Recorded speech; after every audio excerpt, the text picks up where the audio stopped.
साईं की बात सुनो मेरी बात। तुम्हें ना कहीं से किसी तीर्थ स्थल से बुलावा आ रहा है और बहुत जोरों शोरों से तुम्हें बुलावा आ रहा है। बस तुम जाने की तैयारी करो।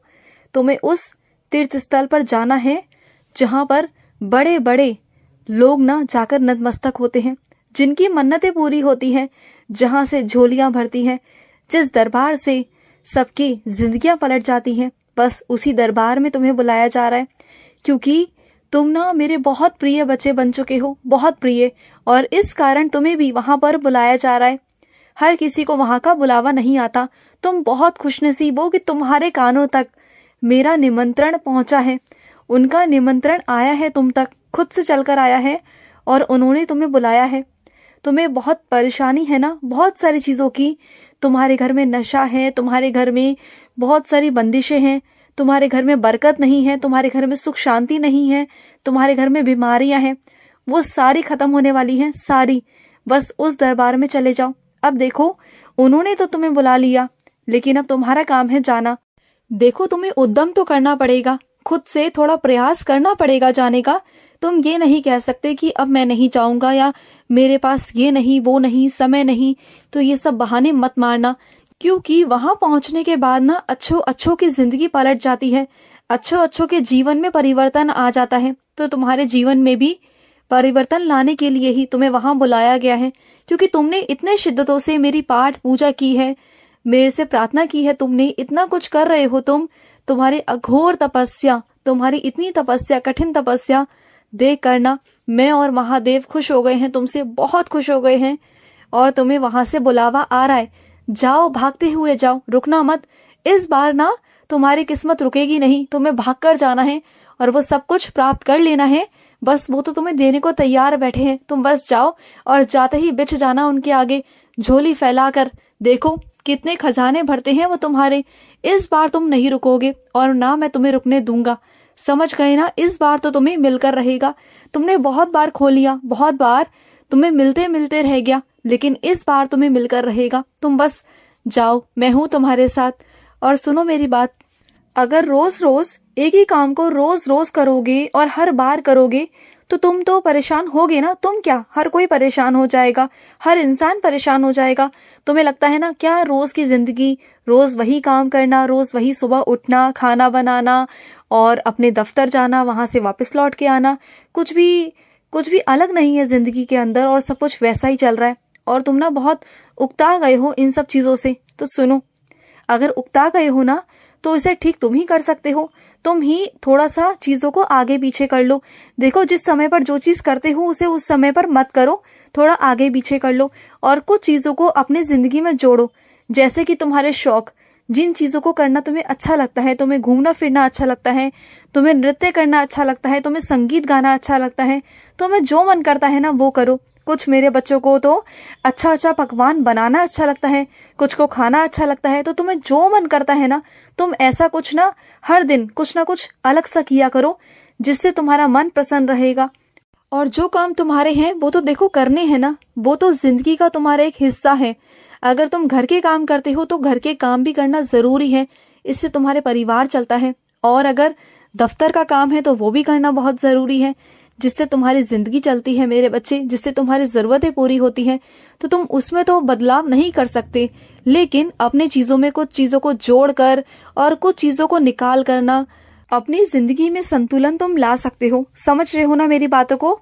निकालने से मतलब है कुछ ऐसी चीजें जो तुम व्यर्थ ही करते हो, जैसे कि एक दूसरे से गप्पे लड़ाना, बातचीत करना, या किसी से व्यर्थ ही लड़ाई झगड़ा करना, बहस करना। उन चीजों को अपनी जिंदगी से निकालो और अच्छी चीजों को अपनी जिंदगी में जोड़ो। देखो तुम्हें बहुत अच्छा लगेगा।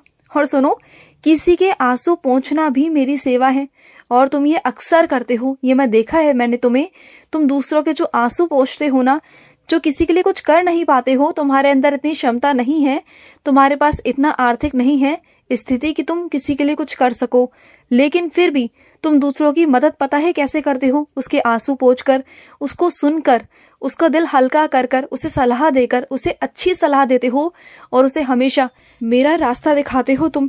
और ये तुम्हारी सबसे बड़ी सेवा है। तुम जानते हो तुम दूसरों का भला कितने अच्छे तरीके से कर रहे हो, उसकी जिंदगी में खुशियां भरने की कोशिश कर रहे हो, और ये मैं बहुत खुश हूँ देखकर, बहुत बहुत खुश हूँ। और सुनो, तुम्हारे आसपास कोई एक ऐसा मंदिर है जिसके बारे में तुम्हें आज तक जानकारी नहीं है, लेकिन उसकी मान्यता बहुत है, वहां पर लोग जाते बहुत हैं। तो वहां पर जाना, तुम्हें अगर कानों तक वो बात पहुंचे ना, या पहुंच चुकी है, तो उस मंदिर में जरूर जाना। वो चाहे किसी भी भगवान का हो, किसी के भी रूप का हो, वहां जाना, उनका आशीर्वाद लेना, क्योंकि मैं चाहता हूं कि तुम ऐसा करो। क्योंकि वहां जाने से ना तुम्हारा कोई अटका हुआ काम है जो हो जाएगा, जल्द से जल्द हो जाएगा। चिंता बिल्कुल भी मत करना। और सुनो, तुम जो आजकल मंत्र जाप कर रहे हो ना, वही करते जाओ, वही करना है तुम्हें, और रोज करना है। जैसे कर रहे हो रोज करते चलो, ठीक है ना। और सुनो मेरी बात को, जो तुम्हारी चाबी गुम हो गई है, वो चाबी तो मिलेगी नहीं, क्योंकि तुमने एक ऐसी जगह पर गुम कर दी है जहां पर वो नहीं मिल सकती। लेकिन हाँ, उसे ढूंढने में समय व्यर्थ मत करो, जाकर चाबी दूसरी बनवा लो। चाबी को ढूंढने में समय व्यर्थ बिल्कुल भी मत करो, बिल्कुल भी मत करो। और सुनो, तुम्हें आजकल बुखार है ना, तो सुनो मेरी बात। पहली बात तो थोड़ा परहेज करो, ठंड से बचो, गर्म कपड़े पहनो, समझ रहे हो ना मेरी बात को। और अच्छा अच्छा सोचो। देखो, ये मत सोचो कि मैं बीमार हूँ, बीमार हूँ। अपने मानसिकता से निकालो ये सब चीजें कि तुम बीमार हो।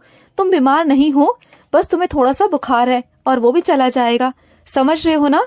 तुम साईं की उदी लो। उदी पर विश्वास है ना तुम्हें, अपने बाबा की उदी पर। अरे मेरी उदी तो वो संजीवनी है जो अच्छों अच्छों को खड़ा कर दे, जो मृत्यु में भी जान डाल दे। तो तुम्हें तो सिर्फ और सिर्फ बुखार है मेरे बच्चे, तुम खड़े हो जाओगे। इतना मत घबराओ, इतना कुछ भी नहीं होगा तुम्हें, सब ठीक हो जाएगा। मैं हूं तुम्हारे साथ, बिल्कुल भी चिंता मत करो। और सुनो, किसने कहा तुमसे कि तुम उस परीक्षा को देने के काबिल नहीं? किसने कह दिया तुमसे? जो लोग कह रहे हैं ना ऐसा, उनसे बात ही मत करो, उनकी तरफ ध्यान ही मत दो। तुम परीक्षा दो और तुम उसमें उत्तीर्ण भी होगे, और वही लोग देखेंगे तुम्हें कल को, और उन्हीं के सामने तुम कल को खड़े होकर ये कहोगे कि हाँ, मैं उत्तीर्ण हो चुका हूँ। अभी से कहोगे ना तो कोई फायदा नहीं होगा। और सुनो, जो भी काम अपने हाथ में लो ना, उसे दिल से करो, पूरे पूरे दिल से करो। और अगर दिल ना हो ना, तो उस काम को पहले से ही करने के लिए मना कर दो। लेकिन अगर कोई काम अगर तुम दिल से नहीं करोगे ना, तो वो काम अच्छे से नहीं होगा। अगर हो भी जाएगा तो उसमें वो सुंदरता, वो खूबसूरती नहीं आएगी मेरे बच्चे।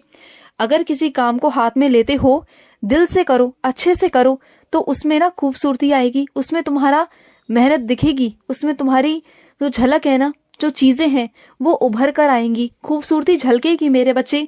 मैं उम्मीद करता हूँ कि जो मैं तुम्हें समझाने की कोशिश कर रहा हूँ, उन बातों को तुम समझ रहे हो ना। और सुनो, हर किसी की बातों को ना उल्टी लेना बंद कर दो।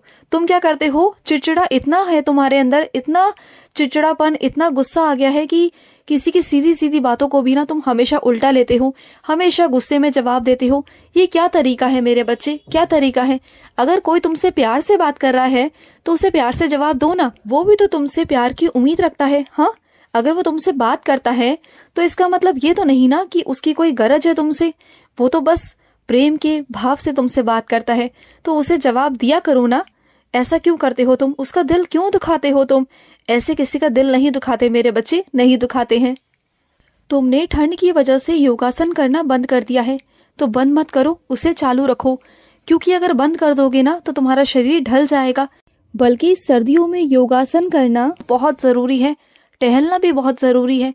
चाहे थोड़ा ऐसे वक्त में निकलो जब थोड़ा सा उजाला हो जाए, अंधेरा ना हो, लेकिन निकलो, जाओ, ऐसा करो, खुश रहो। आज का मध्याह्न साई संदेश समाप्त हुआ।